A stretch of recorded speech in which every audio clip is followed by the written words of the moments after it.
বৈঠকে মার্কিন প্রেসিডেন্ট বললেন, দ্রুত সময়ের মধ্যে যুদ্ধজাহাজ নির্মাণ প্রক্রিয়া শুরু করতে হবে। আমাদের অত্যাধুনিক যুদ্ধজাহাজ রয়েছে, যেগুলো আরও শক্তিশালী করা প্রয়োজন।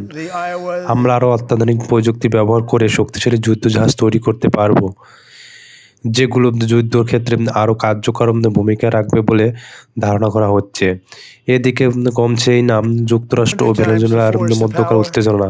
ভারত সাম্প্রতিক ক্যারিয়ার দেশটি কয়েকটি তেলবাহী ট্যাংকার জব্দ করেছে মার্কিন বাহিনীর একটি দল। বাজেয়াপ্ত জ্বালানি বিক্রি করারও হুঁশিয়ারি দিয়েছেন মার্কিন প্রেসিডেন্ট ট্রাম্প। তেল রপ্তানি বাধামুক্ত নতুন আইন প্রণয়নের ঘোষণা দিয়েছেন মোদি সরকার।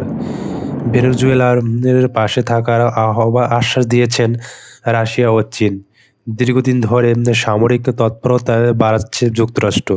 যুদ্ধ বিমান সহ যুদ্ধজাহাজ একসাথে কয়েক হাজার মার্কিন সেনা যুদ্ধ মহড়ার পাশাপাশি যে কোনো মুহূর্তে যুদ্ধে ঝাঁপিয়ে পড়তে প্রস্তুত রয়েছে মার্কিন সেনারা। এদিকে যুক্তরাষ্ট্রের আগ্রাসনের বিরোধিতা করেছেন রাশিয়া ও চীন। রাশিয়া বলেছেন যে ভেনেজুয়েলার জনগণের সাথে সর্বখানে রয়েছেন রাশিয়ার সরকার।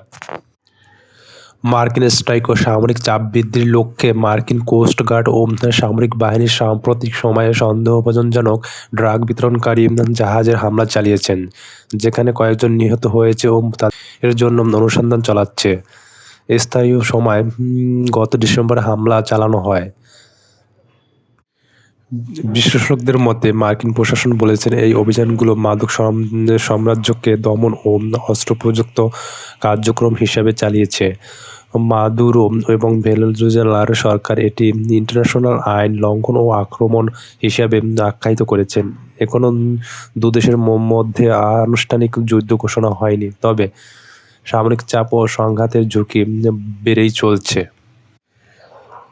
ভেনেজুয়েলা ও মার্কিন যুক্তরাষ্ট্রের উত্তেজনা বাড়ছে এ বিষয়ে মাদুরো বললেন, আজ আলোচনার প্রস্তুত, তবে হামলার বিষয়ে চুপ রয়েছেন। ভেনেজুয়েলার প্রেসিডেন্ট নিকোলাস মাদুরো বলেছেন, দেশটির মাদক পাচারের রোধে মার্কিন যুক্তরাষ্ট্রের সঙ্গে আলোচনা প্রস্তুত, কিন্তু তিনি সাম্প্রতিক রিপোর্ট মার্কিন হামলার বিষয়ে মন্তব্য করেননি। মাদুরো যুক্তরাষ্ট্রকে